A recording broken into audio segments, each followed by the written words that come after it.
एक बड़ी ही अहम मीटिंग रही चीफ जस्टिस साहब की, सहाफ़ियों से मुलाकात रही क्लासरा साहब। और आजकल हम देख रहे हैं कि खतूत का मौसम है, लेफ़्ट राइट एंड सेंटर जो है वो खतूत की बारिश हो रही है और इसी पे जो है आज अहम मीटिंग थी चीफ जस्टिस साहब की। जो कोर्ट रिपोर्टर्स हैं उनसे उन्होंने बात की, कुछ खतूत के हवाले से बात की, कुछ दूसरे इशूज़ पे बात की। इस मीटिंग को आप कैसे देखें? दो तीन चीज़ें, एक तो कुछ अनप्रेसिडेंटेड चीज़ें हुई आज और उस पर हम आते हैं। इनकी IMF के डेलीगेशन से मुलाकात हुई, वो बड़ी खबर है मेरा ख्याल है। अगर मुझसे पूछें कि पाकिस्तानी तारीख में पहले ये इस तरह कभी नहीं हुआ कि कोई जो आपका लैंडिंग बैंक है, लैंडिंग एजेंसी है जो कर्जा देता है, लोन देता है, कमर्शियल मतलब लोन देते हैं और उसके अगेंस्ट उनको मार्कअप भी मिलता है, तो वो कभी जाएं और कभी अदालत के जजेस से भी मिलने की कोशिश करें या उनसे ये ब्रीफिंग लें, उनसे आज जुडिशल इश्यूज़ पे पूछें या वट एवर जो भी स्ट्रक्चर रिफॉर्म्स हैं। एक लफ्ज़ होता है रिफॉर्म्स के नाम पे आप सब चीज़ें कर सकते हैं। ये अलहदा चीज़ है कि अदालती रिफॉर्म्स के नाम पे भी पाकिस्तान ने बड़े मिलियंस ऑफ डॉलर्स के कर्जे इन्होंने एशियन डेवलपमेंट बैंक से भी लिए हैं, वर्ल्ड बैंक से भी लिए हुए हैं। और तो लिहाजा माजी अभी तक अदलिया ठीक नहीं हुई, उस पर हम मतलब उस पर कह सकते हैं ये करोड़ों डॉलर लग चुके हैं, वो कर्जे उस सूद के साथ वापस भी हो चुके हैं। लेकिन अदलिया पहले किसी की बजाय अगर हालात अगर देखे जाएं, लोगों तो यही लगेगा वो नीचे गई है, ऊपर नहीं गई। एक तो ये चीज़ है। दूसरी इस पे आते हैं जरा, इसके IMF के साथ जो मुलाकात हुई, एक जो उन्होंने बड़ा इंटरेस्टिंग कमेंट किया है ना उन्होंने, याह्या अफरीदी साहब ने, वो बड़ा अहम है। उनका ये कहना खतूत के जो बात हो रही, खत लिखे जाते हैं, वे कहते हैं ना उसमें एक जुमला होता है, old habits die very hard. ये जो मुंह को लगा हुआ ये है ना, लहू है ना, ये खतूत लिखने वाला नशा है, ये बड़ा पुराना है। अच्छा, ये आज का नहीं है और इन चीफ जस्टिस साहब को बड़ी मेहनत करनी पड़ेगी कि वो इस ट्रेंड को ख़त्म करवाएं। जो मुझे लग नहीं रहा, किसी को रोक तो नहीं सकते कि जजेस जो हैं वो अपनी ओपिनियन दे सकते हैं, वो मैं खुद ना लिखना चाहें या खुद ना करना चाहें, दैट्स अनदर थिंग। उसका दूसरा तरीका तो ये हो सकता है कि वो उनसे इंटरनल कोई मुलाकात का टाइम लें। तरीका SOPs तो ये है, मतलब मुझे अगर अपने इदारे में नियो TV में अगर मैंने अपने CEO को, अपने बॉस को या अपनी मैनेजमेंट से कोई बात करनी है तो मैं ट्वीट तो नहीं करूंगा ना उसके लिए, ना किसी को खत लिख के मैं उसको रिलीज करूंगा।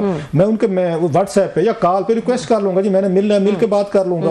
वो आप अब यहाँ पे जो तरीका हो रहा है, अगर आपको याद हो, जो मुझे याद पड़ता है ना खतूत, यहाँ से ये शुरू हुआ था। ये जब चीफ जस्टिस आसिफ सईद खोसा साहब थे, उस वक्त से मुझे याद पड़ता है ये काम शुरू हुआ था खतूत लिखने वाला। अच्छा। और ये काजी फैज़ ईसा साहब और उनके दरमियान ये खतों किताबें शुरू हो गई थी। जब काजी फैज़ ईसा साहब के इमरान खान साहब के दौर में उन्होंने रेफरेंस भेजा तो उस पे ये खतूत वगैरह फिर एक दूसरे को लिखे जाने लगे।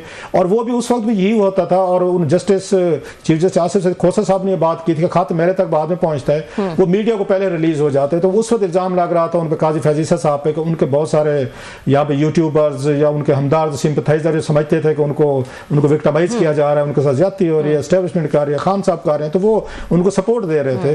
तो वो खत जो है पहले उनको मिलता था, बाद में वो जज साहब, हालांकि ये उनका चेंबर है, ये उनका चेंबर है, मिल सकते थे, लेकिन वो मकसद ये था कि ये पब्लिक में बात ले जाए कि मेरे साथ ज्यादती हो रही है, उसके साथ हो रही है। अब उसके बाद ये ट्रेंड चल पड़ा है, रुकता नहीं है कहीं पे। जिस भी वो जज साहब को वो फील होता है कि मेरे साथ ज्यादती हो रही, बात नहीं सुनी जाती, वो खत लिखा है। और सबसे बड़ा जो मेरा ख्याल इशू बना खतूत ज्यादा, वो जब यहाँ पे हाई कोर्ट के, इस्लामाबाद हाई कोर्ट के उन्होंने 6 जजेस साहबान ने उन्होंने लिखा कि कैसे एजेंसीज और कैसे यहाँ पे इदारे कैसे यहाँ पे आपकी मुदाखलत कर रहे हैं, घरों के आपकी एस्पिनाज की जा रही है, उनको ये फॉलो किया जा रहा है, इन्वेस्टिगेशन। उससे थोड़ा सा बात बढ़ गई। अब फिर वहां पे हमने देखा जस्टिस मंसूर अली शाह साहब एंड कंपनी साहब जो हैं उन्होंने भी खतूत लिखे। सो वो कल्चर तो इतनी आसानी से खत्म नहीं होने वाला। वो उसमें याह्या अफरीदी साहब, जैसे मैंने पहले भी कहा था, वो गोरे स्टाइल में वो अदालत चलाना चाह रहे हैं, लेकिन इतनी आसानी से हमने गोरे स्टाइल पे चलना नहीं है। वो पर अपनी कोशिश जारी रखें, हो सकता है कि वो चल जाए। नंबर 1। नंबर 2 जो बात हुई है वो मेरा ख्याल इमरान खान साहब के लिए अच्छी जो खबर है कि उनकी पिटीशन जो है या खत जो है उसको उन्होंने एडमिट किया है, जैसे काजी फैज़ ईसा साहब ने नहीं किया था। मिले जुले इल्ज़ामात या उस वक्त की ये रिलीफ इमरान खान साहब ने उनसे भी मांगा था, उन्होंने नहीं दिया था। चलो कम से कम जस्टिस, ये जो चीफ जस्टिस साहब है अफरीदी साहब, इन्होंने खान साहब का वो जो मेरा ख्याल 349 पेजेस का लेटर है उसको उन्होंने वो कर लिया जी, हम इसको आईनी बेंच को भेजते हैं, क्योंकि इसमें बहुत सारे आईनी मसाइल भी हैं, इश्यूज भी हैं। और खान साहब ने एक लंबी चार्जशीट बड़ी डिटेल के साथ उन्होंने वो की है। उसमें उन्होंने इल्ज़ामात लगाए हैं, या उनका ख्याल है उनकी पार्टी के साथ, वर्कर के साथ, सबके साथ ज्यादती हुई हैं। एक चीज़ बड़ी इंटरेस्टिंग थी उसमें, मैं उनको पढ़ रहा था, लेटर जो लिखा था उन्होंने अफरीदी साहब को। उन्होंने कहा जनाब कि ये जो मेरी यहाँ पे गिरफ्तारी की गई थी, जिसके बाद उस दिन 9 मई हुआ था, हंगामा हुआ था, तो इसमें हुकूमत और एजेंसीज उनका ज्यादा कसूर है कि इन्होंने मेरी गिरफ्तारी को ये टेलीविजन चैनल्स पे और सोशल मीडिया पे ज्यादा फैलाया।